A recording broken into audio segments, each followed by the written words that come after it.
Hey guys, it's Saga from TechWorks, and today we are going to unbox and take our first look at the Redmi Note 9 Pro. I purchased this phone from one of the Mi Home stores in Pune, so this is the actual retail box and not a review unit. Out of the three colors, I went with Interstellar Black, and I got the 4GB RAM variant coupled with 64GB of built-in storage for 12,999 rupees. There is a dedicated microSD card slot, but if you think you are going to need more RAM and internal storage, you can go for the 6GB RAM and 128GB storage variant, which retails for 15,999 rupees. Which color and storage variant do you like? Let me know in the comments. Before we go ahead with the unboxing, if you are new to this channel, make sure to hit the subscribe button and the bell icon next to it. That way, YouTube will make sure you are notified when a new video goes live on our channel. Coming back to the unboxing, Note 9 Pro comes in this familiar minimalistic box with a picture of the phone on top. And at the back, they have listed some key features of the phone. Let us just open the box and take a look inside. As with most of the Redmi phones, first thing that we see in the box is this envelope, which contains the SIM tray removal pin, a user guide, and since I went with the black phone, we get a dark colored semi-transparent flexible TPU case for protecting the back of your new phone. After that, we have the phone itself. I will keep it aside for a moment while we take a look at remaining things in the box. Below the phone, we get a USB Type-A to Type-C cable for charging and data transfer. And finally, we get this 18-watt fast charger. Those are all the things that we get in the box. And as always, Xiaomi did not include headphones with this Redmi Note 9 Pro. Let me keep all these things aside and get back to the phone itself. After peeling off all the plastic, I like how this Interstellar Black color looks. It is not exactly black, and I think there is a slight blue tint in there. This bag is very shiny and reflective, so to protect it from fingerprints and scratches, I am always going to use it with this case. While adding a bit of protection to the phone, it also adds a lot of grip. And there is a nice lip around the camera module to help protect it from scratches, and we also get a good amount of lip at the front to protect the display. So if you accidentally drop this Note 9 Pro face down, technically the case should take the impact and protect the display. Speaking of the display, it is a 6.67-inch IPS LCD screen with a resolution of 2400 by 1080 pixels, and it gets a Gorilla Glass 5 protection. Now this is not an OLED screen or have a high refresh rate, but it looks good for the most part. Colors look nice, viewing angles are excellent, and it gets bright enough to be easily viewable in bright sunlight. There is a dot notch at the top for the 16 megapixel front facing camera. Since it is at the center and we rarely get any information being displayed there, it barely gets in your way. Above the display, we get this big speaker grill, and the overall bezels around the screen are pretty much the same as we see on most of the budget smartphones. Moving on to the back, we again get Gorilla Glass 5 protection.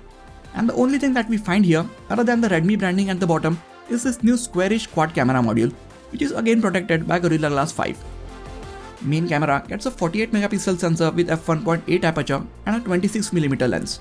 Then there is an 8 megapixel camera with a 13mm ultra-wide angle lens and f2.2 aperture, followed by a 5 megapixel macro camera with f2.4 aperture and a 2 megapixel depth sensor again with f2.4 aperture.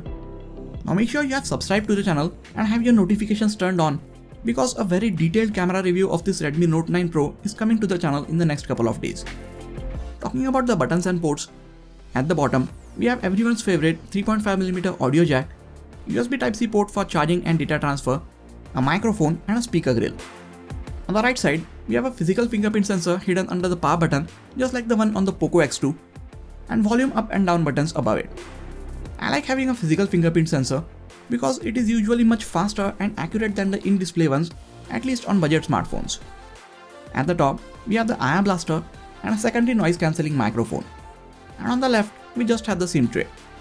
This is a triple SIM slot tray, which means you can use 2 nano SIM cards and a microSD card at the same time. Now for the internals, Redmi has gone back to Qualcomm, and this Note 9 Pro comes with their latest Snapdragon 720G processor coupled with Adreno 618 GPU. You can choose between 4 and 6GB of RAM and 64 or 128GB of built-in storage. All of this is powered by a massive 5020 mAh non-removable battery. I haven't had this phone long enough to run its battery down, but when it eventually runs out of juice, there is a 18-watt fast charger included in the box. It comes with the latest version of MIUI 11 running on top of Android 10, and the overall software experience seems to be pretty smooth so far. I just hate the fact that there is too much bloatware installed on Redmi phones out of the box, and their ads in the UI and spam notifications are just getting out of hand. You will have to take a long time and limit the ads and notifications that you see by going to the settings of each individual app. I wish Redmi stops spamming us with these cheap tactics.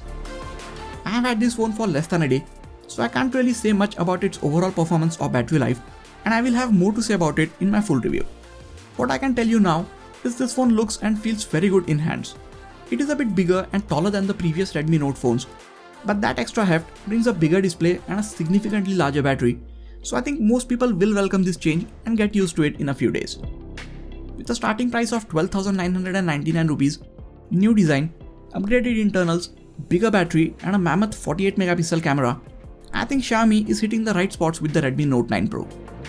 But there is another device, the Redmi Note 9 Pro Max, coming out next week, and it will come in with a few things that the Note 9 Pro doesn't have, and price wise there won't be a big difference between the two.